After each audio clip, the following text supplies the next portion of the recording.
Let me get into this clip real quick from Jordan Peterson. Many things I disagree with him on, but this one, he's on point. I'll come back Let me ask you this. I've been dying to ask you this. I speak with a lot of young conservative women regularly, and and they are very aware of everything you said. They've got their eye on the biological clock in a way the previous generation did not. They understand the risks of waiting too long to choose a partner, all of that. They do get it. But a lot of them still, they want a career of their own. They're driven professionally in that way. And what they ask me, Jordan, is, should I just settle? Should I just settle? You know, I'm 29 now. I have a career that I like. I haven't met the right guy yet, but there are guys who are interested in me. So should I just settle now for somebody who I'm really not that into? Well, the first thing I would ask is that who's settling in that equation? Like, it's quite the narcissistic proclamation that it's clearly you who's settling, you know, and that might even be more true if you're 29, because you're competing with a lot of 24-year-olds by that point, and they put a lot less biological pressure on a potential mate. Like, look, when I was out touring 3 nights in a row, the same question came up, because I do a Q&A at the end of my lectures, and this is in the last round of tours. And one of the questions was, well, how do I find the person that's right for me? And I didn't answer it the first night. There was something about the question I didn't like. And then it came up 2 more nights in a row and was voted up by the audience. And the third night I thought, oh, I know why I tried stumbling through an answer and it didn't work. And then the third night I thought, oh, I know what the problem is here. That's the wrong question. Because the right question is, how do I make myself into the sort of person that's so attractive to other people that potential mates are lining up for me? That's a way different question than how do I find the person that's right for me? Like, first of all, who are you? I like that. And what's so special about you that how do you know that the right person wouldn't take one look at you and run away screaming if they had any sense? Like, seriously, you know, you're settling, are you? You know, if you use that language, even the first thing you might ask yourself is, why do you start with such a high opinion of yourself and such a low opinion of the people who are pursuing you? Now, look, I understand that it's necessary to be attracted to a potential partner, you know, and that women have the right and the duty to be picky. They should find a man who's going to be not a child and who's going to be very helpful to them in all ways, particularly when they have children, and who's going to be a good father. And so hooray to women for being picky. But that's not the same thing as starting out narcissistic. You know, we talked about Snow White. Before she could find a prince, she had to learn to be of service to the dwarves.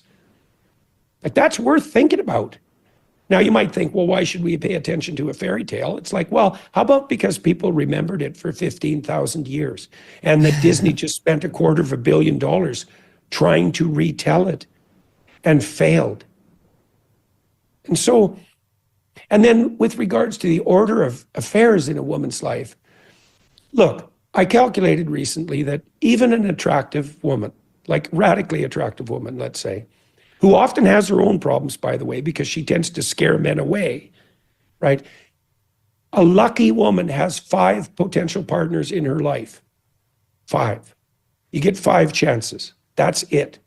Now, think about gynocracy, and women do the majority of your spending as consumers. Plus, we have had 60, 70 years of women's empowerment and feminism and so on and so forth, from corporate-sponsored feminism and all these different things.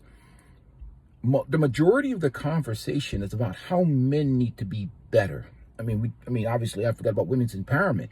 How men need to be better for women. And even a lot of these simp content creators in men's spaces, nerds who just found money, now they can buy women. It's the same conversation. When I talk about a man leveling up or getting in shape or getting financial gains, it's about what that man needs to do for his own life, for financial freedom, for his own self-esteem. It has nothing to do with women, but most of these guys are talking about how men need to be better for women, negating the fact that, are the women better? Do they measure up to the women of the past? Are they anything close to what their grandmothers used to be?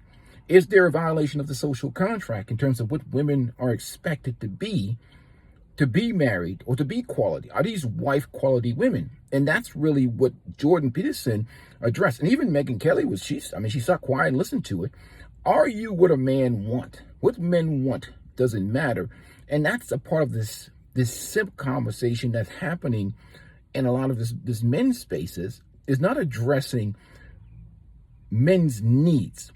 All these guys walking around, I see guys in these tight ass t-shirts, I have many questions about their sexuality and sexual preferences, because they're dressed like females out here, trying to look smaxing and goofy shit. Dude, go pull an engine out of a car with that bitch ass shit.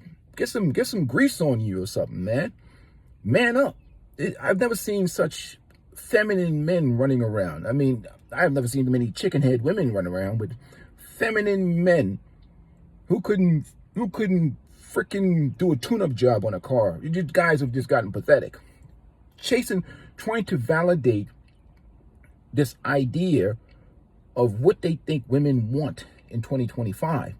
But the question never gets asked, what exactly are men getting in 2025 in terms of marriage and relationship? And I let this attorney explain. We know facts.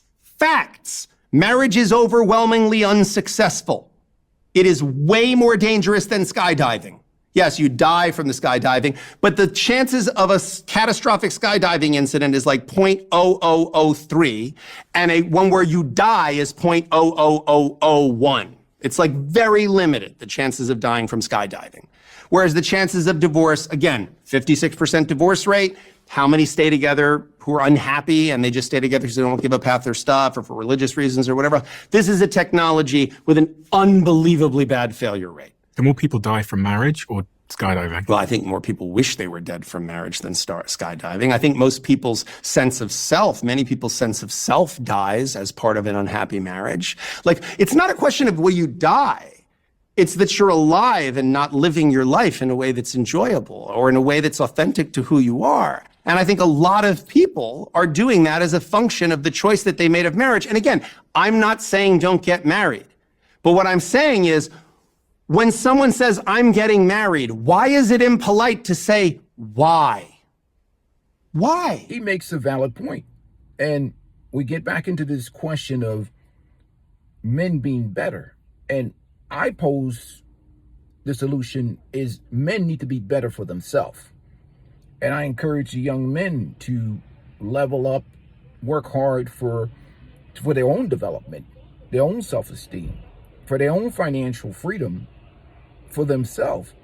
If you meet somebody along the journey, or you want to have kids and you meet the 1% or the 5% woman, and you want to get into whatever situation you want to do for the benefit of having kids and what's best for kids, that's on you as an individual. But in terms of the incentives out here today, with the current laws and systems, with all the distractions of social media and the culture out here today, we're still at the end of the rainbow. You're dealing with incredibly bad deals for most men. I don't care what economic situations, I don't care how good looking, how successful they are, or whatever else.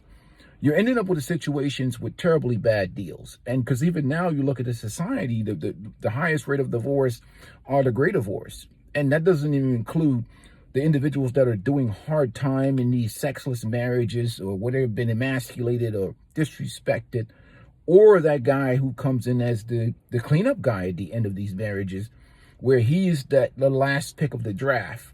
And this woman would not have dated him in her 20s. And he's just really the sponsor because she has no passion or desire for him. He's just, I think the brother CGA said it best. Women are in love, women are in business, men are in love. So, the last pick of the draft, and they're usually the dudes that's usually flexing out here on the internet, talking trash and crap and calling men all kinds of names, is usually the last pick of the draft guy. Successfully married men don't really have time to be talking in terms of even being bothered in these situations because they're successfully married. They were their wives' first choice. So it's a whole different situation and scenario out here for men. And we always talk about men being better, but it's never a conversation, a serious conversation about, do any of these women even qualify to be wives? Or even if they did, in many of these situations, is the legal environment, considering what we've seen out here with divorces and guys losing their kids, first and most important, losing their house, suffering in misery in these marriages, is the juice even worth to squeeze for most men? That's something to think about. Peace out, guys. We'll talk soon. I'm out.